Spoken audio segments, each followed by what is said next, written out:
Today, let's show you 11 signs of certain deficiencies in your body. These are pretty common, and I think it's a good idea to be able to understand various things that go on in your body and what's really behind them from a nutritional standpoint. So, the first one is excessive yawning. Okay. Oh, man, like that.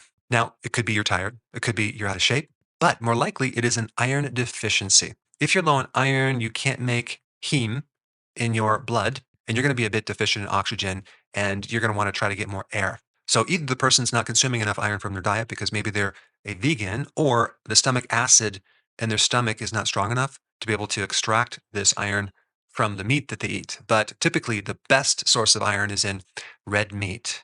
Now, this symptom also relates to the next one, which is air hunger, like you have difficulty breathing. A little different, but similar. This too is a situation where you're trying to get more oxygen, but usually the cause is because your body, or more specifically, your blood is too acidic, okay?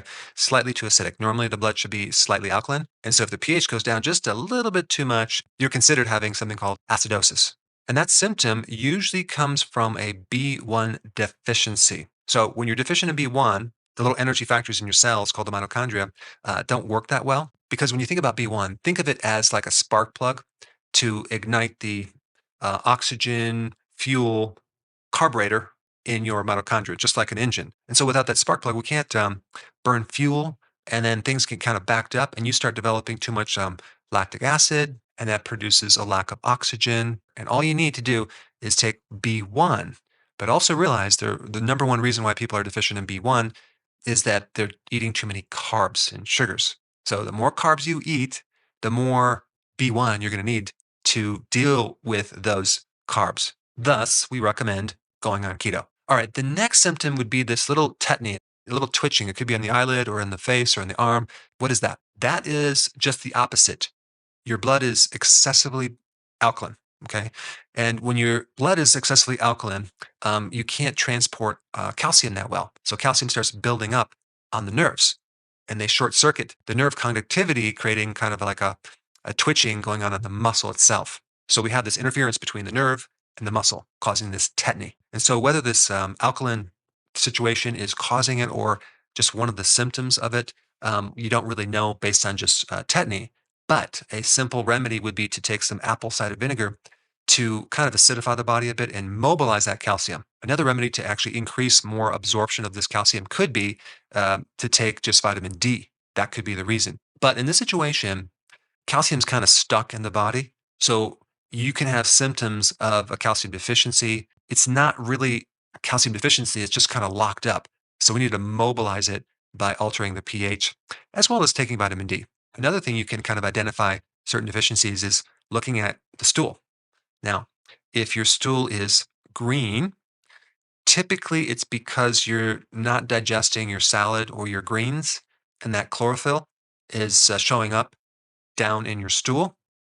Now, yes, it's true that chlorophyll is fat soluble and you could be deficient in bile, but more than likely it's not that that's causing it. It's usually associated with diarrhea and something going on in the gut, whether you have some type of malabsorption in the digestive system because maybe you had some damage or inflammation there. So, if you find that as soon as you start increasing your vegetables, you get diarrhea and you have green stool, then you should probably just avoid vegetables for now and do the carnivore diet for a while because your system is not able to digest it. And it could be also related to lack of friendly bacteria. Now, if the stool is yellowish or pale, think lack of bile because you're having too much fat, especially if the stool floats. That means you need more bile. So you can take that as a supplement. Even though bile is not a nutrient, it is an essential thing to help you extract fats. Part of bile is something called bilirubin. It's like the byproduct of red blood cells that are damaged or broken, and your body has to kind of deal with them. So then it turns into bilirubin, which the Latin word for that is red, as in the color in your blood. But when it breaks down, it kind of goes through the blood and the urine, and then also in the bile ducts in the bowel. And so when it oxidizes, there's certain type of chemical reactions that cause different coloring effects from this bilirubin.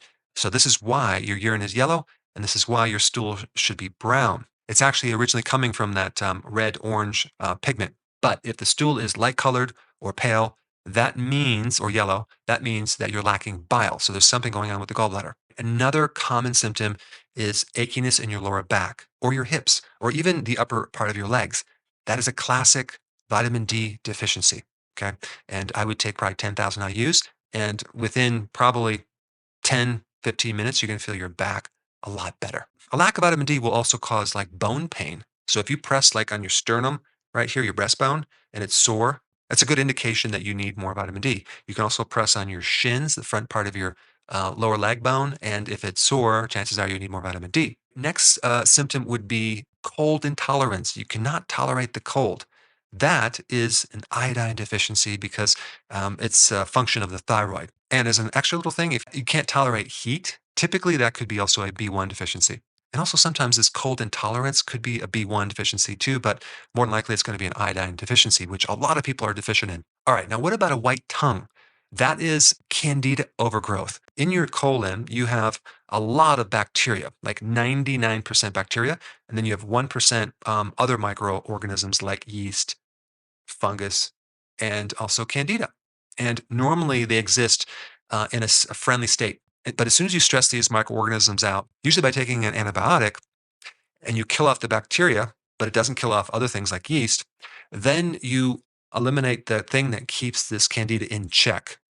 So now we get an overgrowth of candida, and at the same time, they become a bit unfriendly. So they create problems in your body and they start to rob nutrition and create all sorts of issues.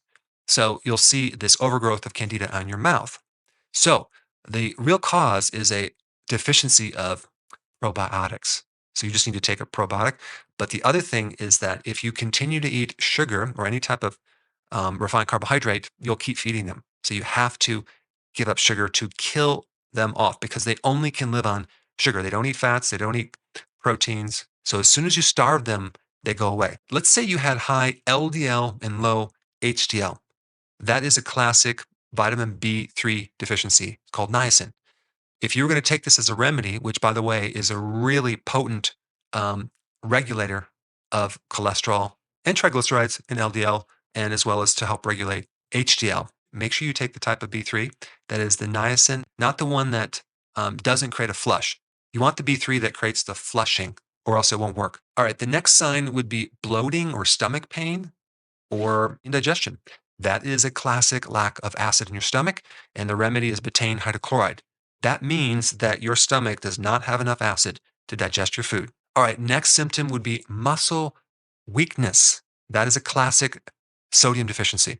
Okay, you need more salt. And last one is high blood pressure. And we can also include in there high pulse rate. If you have that, that means that you need more potassium. It's a potassium deficiency and sometimes a vitamin D deficiency. This is why sometimes when people take vitamin D, they may even end up with low blood pressure or a low pulse rate. Most people need vitamin D and it helps to regulate the cardiovascular system very, very efficiently. So now that you understand how to read the body a little bit better, if you haven't seen this very popular video on how to evaluate your liver based on your foot, I put that video right here.